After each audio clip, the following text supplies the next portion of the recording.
I worked at a very nice nursing home for a while as a medtech/CNA while I was in school. I worked on the memory care unit, genuinely well cared for, happy residents, clean facilities, the whole 9 yards.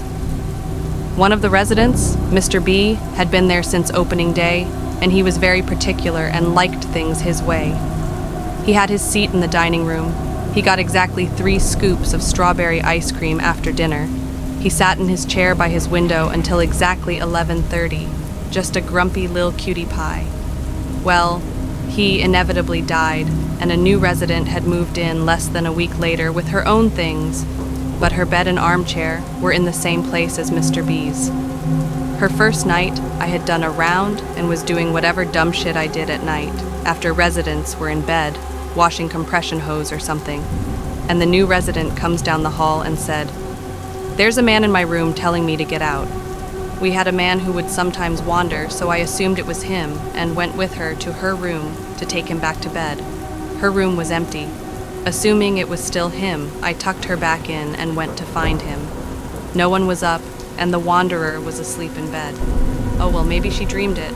I went back to the desk and she came up again maybe 20 minutes later saying, "He said to get out, that lam in his room."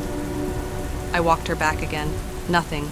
She points to her armchair and is like, "He said to move my chair and put his back and to get out of his room." At which point my brain put 2 and 2 together. I ended up letting her sit in the nurse's station with me until third shift showed up. The third shift CNA got there and started complaining about the new resident being up. I explained what happened, and she rolled her eyes and said, "Come on," and stormed off down the hallway, muttering about my incompetence under her breath. She marched into the new resident's room and said, "Mr. B, you are dead. This is not your room anymore. Go on and let this poor woman sleep." The resident went to bed. I went home.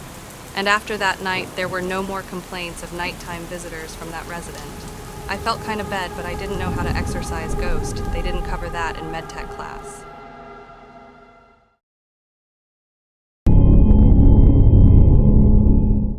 I'm on an on-call victim support team, so I often end up at the hospital at odd hours. This was around 4:02 a.m.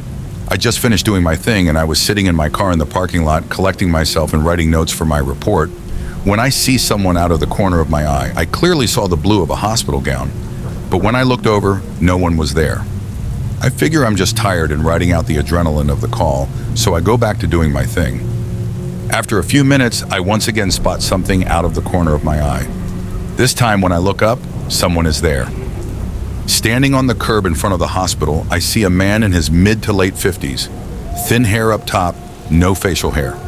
He's wearing a hospital gown and holding onto something metal, but from my angle I couldn't tell if it was an IV pole or a crutch. He wasn't leaning on it. He had this expression on his face of wide-eyed shock with his mouth slightly open, like he was trying to think of something to say and had totally stalled out. At this point, I start glancing around for staff or something, because this man doesn't look like he should be outside alone. His skin is a messed up pale color and he's barefoot. I can't see his feet well with the shadows, but his hand and fingers look bruised. As I'm looking around for staff, our eyes meet, and I know he sees me. I start thinking, okay, this guy can't wander around alone, half naked and unmasked. I have huge chills, but I turn to grab my mask and get out of my car to help guide him back inside. When I look up again, he's gone. I looked all over the parking lot for him, but he was gone. There's no way he could have vanished like that in the split second it took me to grab my mask. I don't know how to explain this without sounding dramatic, but my skin crawled when he looked at me. He looked like a guy who was slowly realizing he died and didn't know what to do now. I still think about it to this day. I worked in a very large hospital that had multiple buildings and big parking lots. Staff had to park in a lot that was a hike at best of times, and a pain in bad weather. But at least the buildings were connected by an underground walkway. I started around 7 a.m. and got there early to avoid commuter traffic, which meant I was usually in the underground walkway alone after 6 a.m. It was for sure over 400 feet long. The hallway had those metal doors at intervals with push bars and glass that had metal grids in them, like schools had. Many times I'd be there before the maintenance staff, who would unlock the doors in the hallway, which meant I'd be blocked from getting to my workspace and have to wait in the hallway until they made the journey down the hall to unlock the doors. Otherwise, have to go back to the beginning and walk upstairs through the hospital corridors. There were probably connecting ways to get upstairs, but I didn't know how. One time I was in the underground hallway and walking to my workspace. I noticed a guy a couple 100 feet in front of me, outside a huge white door. No idea where that led to. Hospitals have a ton of doors. I'm walking, and I'm walking. He's just standing there, facing the other wall. And I'm walking, and in a blink of an eye, he was no longer standing there. Right in front of my view. He's gone. Okay, whatever. That was strange. There were no other doors right there he could have ducked into. Finally get up to where he was standing and keep on going to my desk. Some days or weeks later, it's raining out, and one of my coworkers comes in wet. I asked her why she didn't take the lower hallway, and she says she won't walk down there because strange things have happened.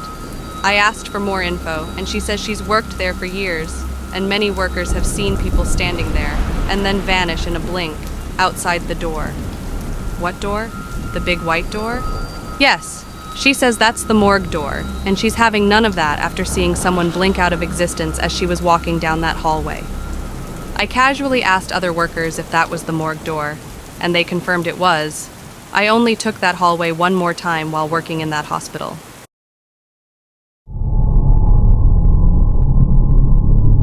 I was once in the hospital for observation after having a minor heart attack at 29 from stress, grief, lost my great-grandma and grandpa 10 days after her, and heavy addiction to energy drinks. I was in my hospital room, which is a different section of the emergency area, for one-day observation. This meant I could hear most of the emergency room hoopla. It was a pretty busy night since it was holiday season and everything is chaotic. Sitting there with my fiance in my room discussing what we wanted to order to eat, there was a knock on my sliding door. We pulled the curtain to see if it was someone asking if we needed anything. No one there, no staff in the hallway, and no sign anyone was around us. We shrugged it off as maybe the walls shaking from air pressure or something, and continued our conversation. About an hour passes and our food was delivered to the room when suddenly the door opened randomly. No one on the other side, and again, no one in the hallway. This was the point we were getting a little weirded out about the room, but again, thought nothing of it, and it was just something to do with the hospital being active, or something causing things to shake like the helicopter landing. We both eventually fell asleep, and around 3:30-ish in the morning, after being woken up twice for blood pressure, blood draw, and monitored checkups, we both heard a low melody being hummed in the room. I was the first to open my eyes and saw something in the corner. It had a shape, but it wasn't exactly corporeal. It was kind of like black smoke swirling around faintly. At this point, I nudged my fiance in the recliner chair next to me, and they saw it too. We both looked at one another before I turned on the room light from the remote on the bed, causing whatever it was to fade away through the door. We both sat there, absolutely frozen for a moment at what we just saw before one of us just said something. That was when we heard the code blue come over the intercom, and all the staff come running to the room either next to mine or next to that one. Either way, it was close by. Later that night, we discovered that the person that was code blue didn't make it. I don't know much about the person what happened, but I believe I saw something related to them on a paranormal level. Normally, I'm a little bit of a skeptic and need really good proof to even consider the possibility something was a spirit or a ghost or whatever. But this moment spooked both myself and my fiance.